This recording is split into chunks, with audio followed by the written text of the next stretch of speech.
Well, son, what's the meaning of life? The world, the universe, everything. What's the answer? Eh? Contest chairman. Ladies and gentlemen, I was only 6 years old. My father was down in the basement doing his woodwork project. And he asked me that question. But I had a trick up my sleeve. I used to listen to the old radio, the valve radios. And I used to listen to the comedy programs, the Goons. And I had a few ideas. Well, Dad, I reckon the answer lies in the soil. He snorted. He fell back against the wall laughing. When he came up for a meal, 2 hours later, he was still laughing. And I thought, wow, humour can bridge the generation gap. Isn't that great? My father suffered from depression and anxiety most of his life. And I found that humour was the portal to get through to him at any time. And we'd have a joke. And then he'd tell me his war stories from the Second World War. He was in North Africa. He was captured by the Germans, brought across to northern Italy, in a prisoner of war camp there for 2 years.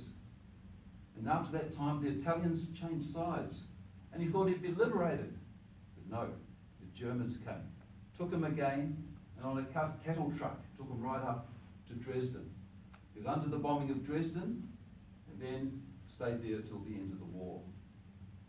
Now, my father used to tell these stories, and one of the stories I remember very clearly was the fact that he helped the Italians, the local Italians in the village, to build a little chapel. There's a man named Viktor Frankl, and he was a philosopher and also a scientist.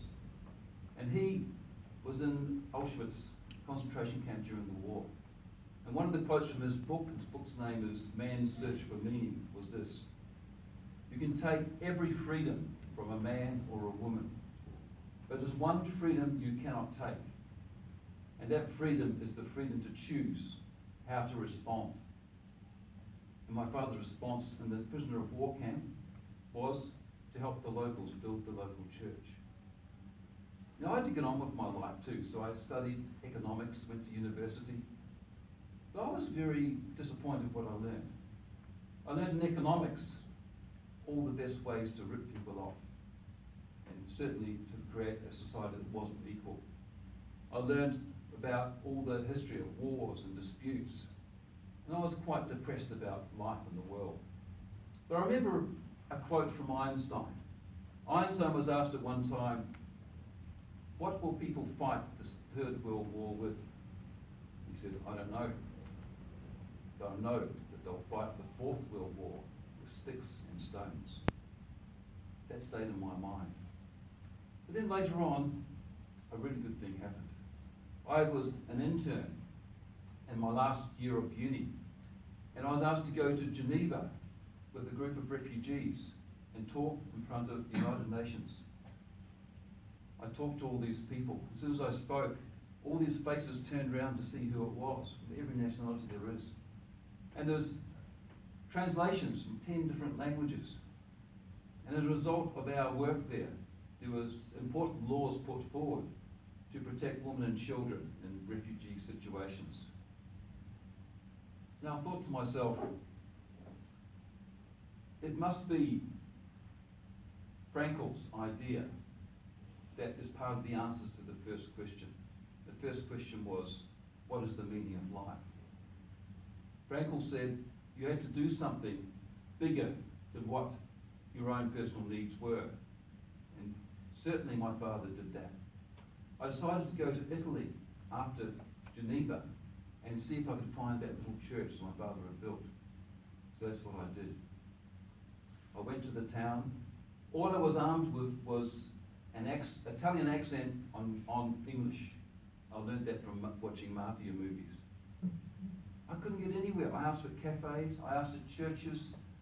No one could tell me. I went to a museum, and the guy there in charge of the museum was very excited and took me upstairs, and cordoned off was this Roman general's memorabilia. I said, "No, my father wasn't that old. I'm not that old." Anyway, it got near the end of the day, and I had to find lodgings in the city. I looked around Chippedale, and there were soldiers on each street corner, ex-soldiers, and they were singing in harmony. It was some big festival. And so at night time, they all came together and sung in this beautiful big choir. I thought to myself, these were the grandkids of some of the people that were there when my father was there at the prisoner of war camp. The next morning, I asked for more places, no luck. So then, I went to the police station. They gave me a little pencil map, and I had the location. So I went to get a taxi, but no, it was siesta time, no taxis, no buses, siesta time. And then the sky opened, this thunderous storm and rain came down. It was only a few hours to go before I had to head back. I didn't know what I could do. Then I thought, so what?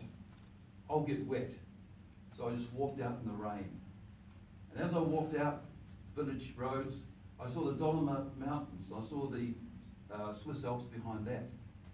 And that's the same view my father would have had when he looked through the barbed wire with his mates at the road to freedom. Finally, I saw a sign.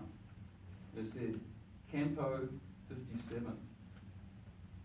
I followed the sign. There at the end of that little road was the little church.